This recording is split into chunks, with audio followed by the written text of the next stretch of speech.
ain't easy. Yo, what's up, man? I'm gonna talk to y'all right now about this so-called beef with ADOS and the Pan-African movement, man.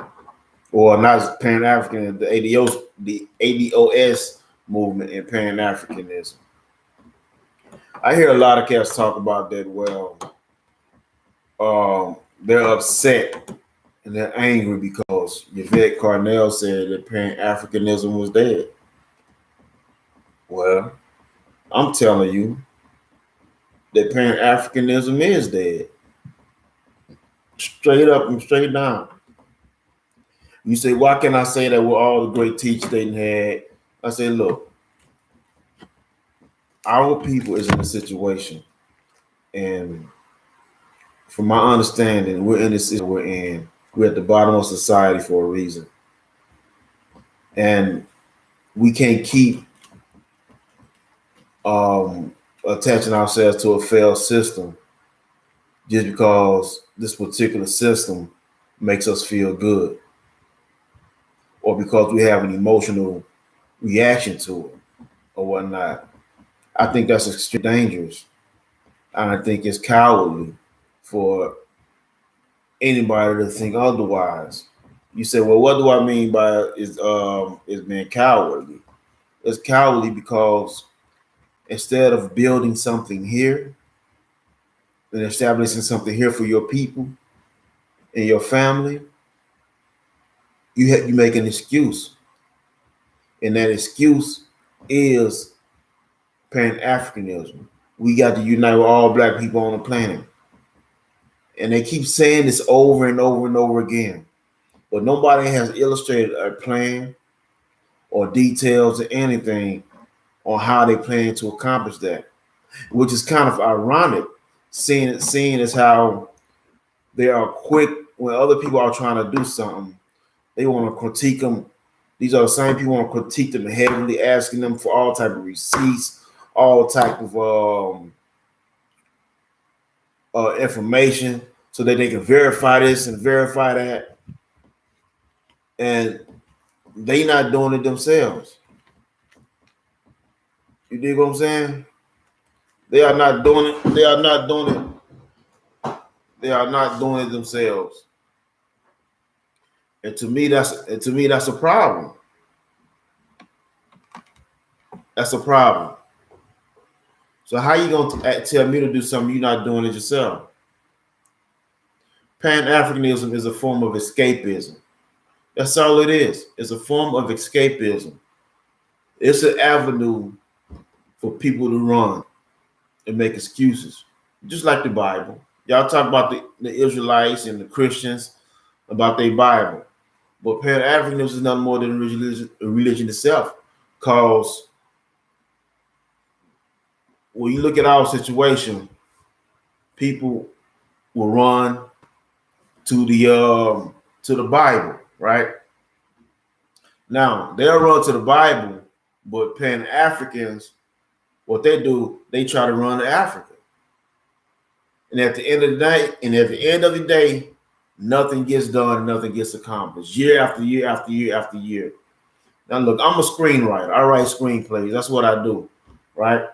And when you write a screenplay, we had this thing where we say, well, if you're in love with a certain piece of a script that you wrote and the script and you love it and you think it's a great piece of the script, but if it doesn't push the story forward, you got to do away with it. You got to take it out. And if you take that out and come up with something else, it's going to make the story run smoothly. I use that scenario because it's the same thing with a lot of things we attach ourselves to, like this Pan-Africanist ideology. They talking it all the time, but it's not moving us forward. We still stuck. We're not creating institutions. Nothing is stopping us from buying land and start growing our own cotton and making our own clothes or soybeans. Now, soybeans is what you make I'm gonna do a show on that also. Soybean is what is used to make polyester and plastic. You know what I'm saying? So you can make plastic with soybean, and you can make polyester. Well, you know, when you look at your clothes, you have a polyester and a cotton blend. That's how it was made. Nobody's stopping us from doing that. And they always talk about economics, but nobody's talking about manufacturing and distribution. You can't have one without the other. They just talk and regurgitate to a bunch of people who don't know. So they they are literally taking advantage of the people. You dig what I'm saying? And I'm not hating on nobody's hustle or nothing like that, but don't try to sell me no Pan-Africanism and try to tell me I hate myself because I don't want to be Pan-African. No, how can I hate something that I've never been? How can I hate something that I have never been? Or hate a place that I've never been to? They do that to try to get an emotional reaction out of the people. And I think it's sad. So in order for us to get out of this situation, we got to build. There's no way around it. We've tried it. We've tried nearly everything else. We've tried nearly everything else. You dig what I'm saying? And they will tell you that Africa has the richest landmass on the planet, all the natural resources in Africa. That's what they tell you. But that's a lie. It's not true. And I'm gonna do a show on that. Probably, if not this week, I'm real busy, so maybe next week after, I'm gonna show you all the resources who have large resources. I'm telling you, the only thing about Africa's resources is that they're untapped. You know, so they have a lot of barren land. They don't know how to extract the minerals themselves. This is why other people come over there and extract it for them and give them chump change. So they going over there to Africa and getting stuff dirt cheap. It's the cheaper price. They ain't got to pay top price for it if they was to come to get it from America, or they would get it from Asia or wherever. They would have to pay top dollar. But if you go to Africa and get these resources that's there, you can get it at below market rate. It's dirt cheap. It's dirt cheap. So that's why they go to Africa. Do you know that America has tons and tons of resources? Tons. Why do you think everybody flock here? They not flocking just because. They come here for the resources.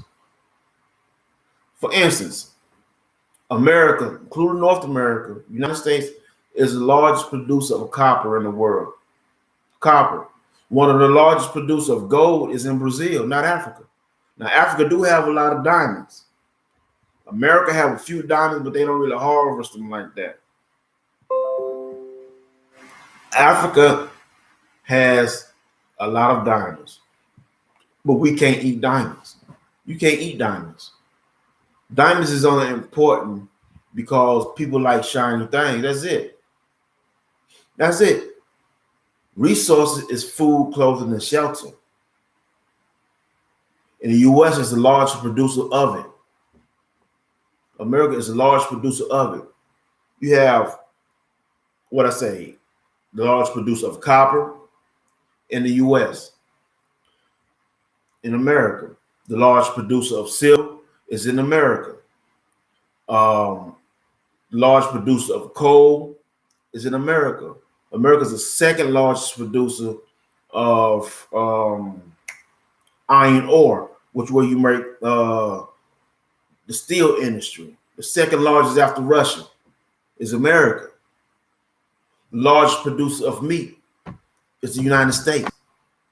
The largest producer of wheat and oats is in America. These are everything that's coming from the land here in America. North, South, and Central America. Venezuela has one of the largest producers of oil in the world after Saudi Arabia. That's America. But they are telling you that everything comes from Africa. I'm gonna do another show on that soon. And you're gonna see for yourself. What happened there?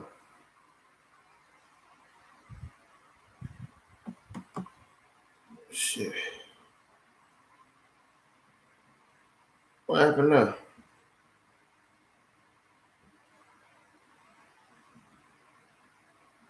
Yeah, I don't know what happened.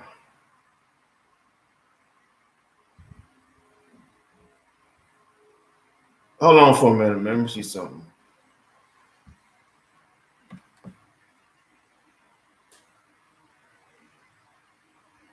Yeah, I'm back. Yeah, what I was saying, all this largest producer of stuff here, and nobody's stopping us from doing that. So when these cats are sitting here talking about Pan Africanism, they just running. They're afraid. They're afraid because they don't want to build anything because they don't want to take on responsibility. It takes responsibility to do that shit. And these cats don't want to do it. That's why they try to undermine anybody who even attempts to do it. You know what I'm saying? So yes, Pan Africanism is dead. It has been dead for a very long time. And it's gonna continue to be dead. Because these guys feel like they can't learn from no other group. Anybody who's trying to organize, they come at them, they attack them for it. And when we talking about the Pan Africanism or the ADOS, they say, well, that we begging or whatever. They don't want to go ask the white man for nothing. Okay, cool. You don't want to go ask the white man for nothing. But there has been times when you have a number of brothers and sisters who say, look, we want to do our own thing. We don't want to go to this white man for nothing. These dudes still don't support it. They don't even support that. I'm giving you an example of what I mean. For instance, Ali Muhammad. Yeah, he's a Muslim. Some guys don't like him. But he's saying, look, let's create our own systems. Let's govern ourselves. And let's do it on our own. We ain't got to go to these Europeans for nothing. These dudes don't even support them. What they do, they make videos about them, try to undermine anything the brother's saying, anything the brother's trying to do. They try to undermine it. I don't like Umar Johnson. I think he's a moron. But when he first came out with the school, that he wanted to raise funds to start a school, independent school, where they create their own curriculum and do things how they want to. It was Pan Africans who came out and attacked them first. That's a fact. When Garfield and Sarnetta did an interview, and his sister called in from one of the Hebrew Israelite camps, and she was telling them that when they get married, they do it themselves because they don't want to go to the white man for it. Don't you know? They literally damn near attacked this sister because of that. Try to make fun of because they wanted to marry within their group and not have to go get no marriage license from a European. They didn't support that. When Sharif and Reggie had that debate, the Moors was ready to unite and come together with the Pan Africans. What happened?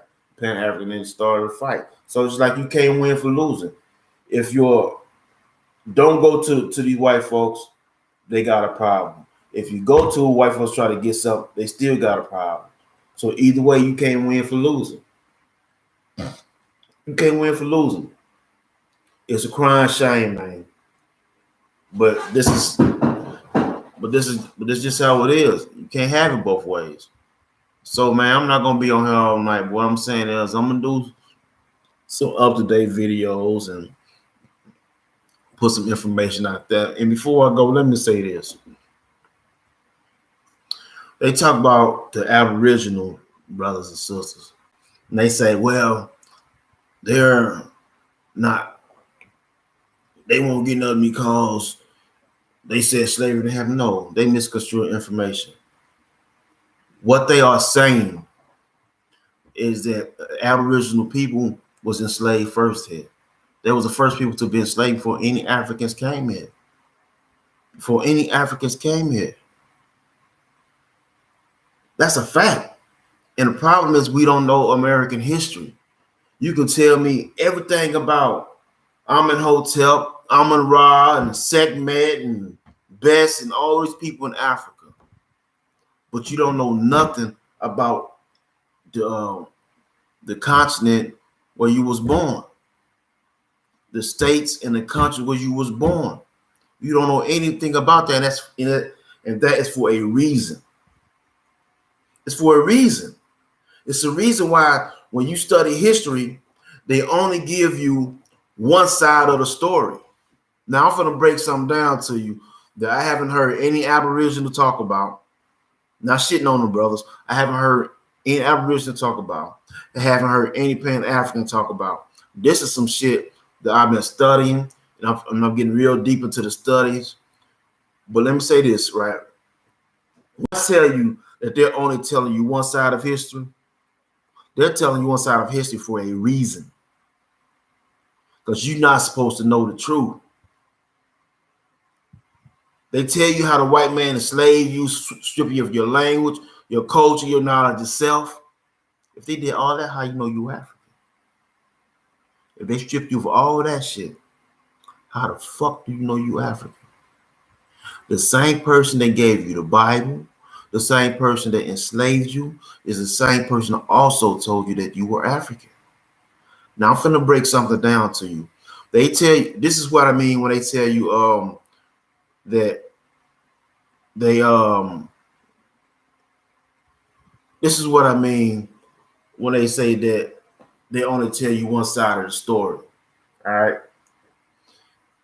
They tell you about the transatlantic slave trade, right?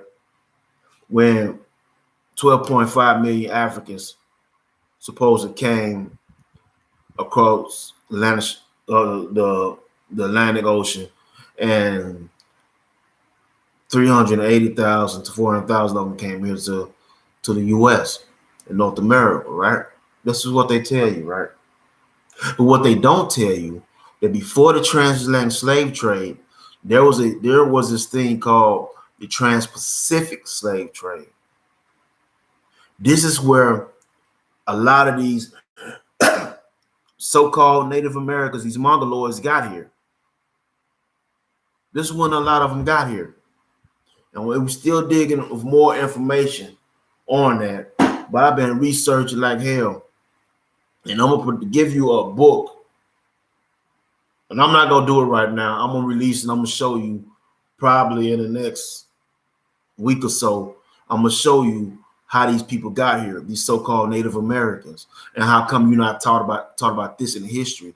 Now, they'll tell you Asians came here in the 1850s to build a railroad. That's all they tell you. How come they're not telling you what I'm about to tell you? In the 1500s, there was this thing called the Trans-Pacific slave trade.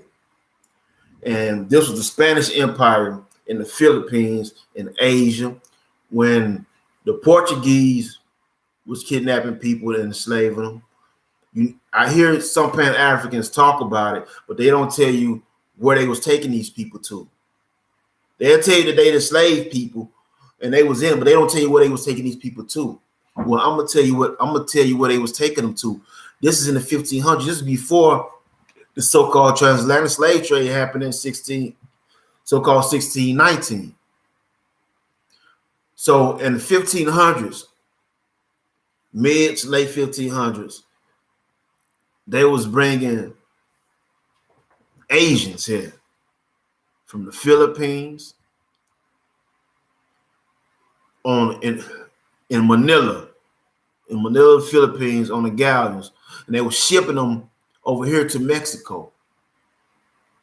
Now, I'm gonna show you why that shit is important, and I'm gonna tell you how I came up with this idea, what made me get in this research in a minute. But they were shipping them over here, and it was also some Africans from like East Africa that they would get and ship them to the Philippines, and the Spanish Empire would send them to Mexico. This is how these excuse me. This is how these Mongoloid people got here. Now, they would send them to Mexico, 1500s. This predates the transatlantic slave trade, but it was going on simultaneously until like the early 1700s. It had really died down. I think the last ship left Manila in 1815. I'm gonna bring some receipts. I'm not gonna do it today because I'm just giving y'all a breakdown of what was going on. This is why when you hear Jabari mention Bartholomew de las Casas, and he said that Bartholomew de las Casas was arguing to try to keep people from enslaving Native Americans. That's false. That's not true. That's not true. And I'm finna tell you why it's not true. Because those people that was being shipped to Mexico, that was called the Chino slaves. Chino, Chino slaves. You dig what I'm saying? The Chino slaves. Now, listen to what I'm about to tell y'all, man. Because I don't hear nobody talking about this. I don't hear anybody talking about this shit. And I want y'all to like and share this video, man. Like and share this video. It was called Chino slaves. Now, when they would go to Mexico, right? Eventually, it was an issue where the Spanish Empire said, well, you can no longer slave these people. So they removing them from being called Chino slaves to being, guess what they was called? They stopped calling them Chino slaves, start calling them Indians or indigenous vassals, vassals of the Spanish crown, where they became protected under the Spanish crown, and they could no longer be enslaved. This is very important, and I'm gonna tell you why it's important. Because when you look at Mexico, right? What states in the U.S. that used to be a part of Mexico? California, Arizona, Utah, Colorado, what else? Texas, parts of Kansas. All this was Mexico. So when the British come, who do you think and when the British went to the West, who do you think they saw? They saw a lot of these Asians. And before I go off on that, I want to make something clear. So when certain of these Chino slaves became free, they would call indigenous vassals or Indians. This is what they was called. But the problem is they continue to let certain tribal chiefs in the Philippines and in other Asian countries to enslave the people, because that was their indigenous right to do so. So when other Chino slaves will come to Mexico, what they would do is to differentiate from the earlier Chino slaves, now classified as indigenous vassals. They will brand them on the face so they can tell the difference. Why is this important? Because when the first female they came, I think her name was Catalina or something like that. If I could be butcher her name, I think it's Catalina or something like that, right? When she came in, she was dark skinned, so she could have been a Negrito. We don't know. And she felt like she was cursed because of her dark skin, because she don't look like a real Asian person or a real Chinaman. But her resembled the indigenous people, so you don't hear them talk about branding her face. Because she was dark skinned, like me, just like the indigenous people. But when these other Mongoloids come here and they had the Chino slaves with the freed Chino slaves, now called indigenous vessels. They had to brand their face to tell the two apart because they was from the same fucking place. This is why Jabari don't know what the fuck he talking about. And if you put that in, this is what happens when you're only taught one side of history. You only focus on one area. You're not seeing how the two connect. Eventually, though, the transatlantic slave trade not superseded, but became the dominant trade. Because the Pacific Ocean, Asia is farther from America than Africa. And it took them months to get here. You dig what I'm saying? So Asians have always been coming here. But we've only told about the people who came here to build the railroads. You got to ask yourself, why are they only telling us one side of history?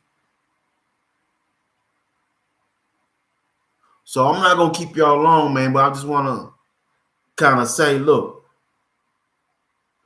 we have to stop following something just because we have an emotional attachment to it. Especially men. We as men, we're not supposed to think emotional. That's the woman's job. That's why the opposites attract. Opposites attract. Because it balances both of them out. We have to use logic and we have to use reasoning. We can't use our emotions. We got to quit believing that these people is telling us the truth. My question to everybody is, why would the people who enslaved your people, your ancestors, tell you the truth about where you come from? It does not benefit them. Even when you go listen to Dr. Ben. Dr. Ben was African. But what did he say? If you want to try, he said every scholar before racism came into play acknowledged that Negroes was already here. Now, I'm not saying that some people didn't come here. Yes, some Africans did come here. That's a fact. We know that. That's a fact. That's a fact. But the numbers don't add up.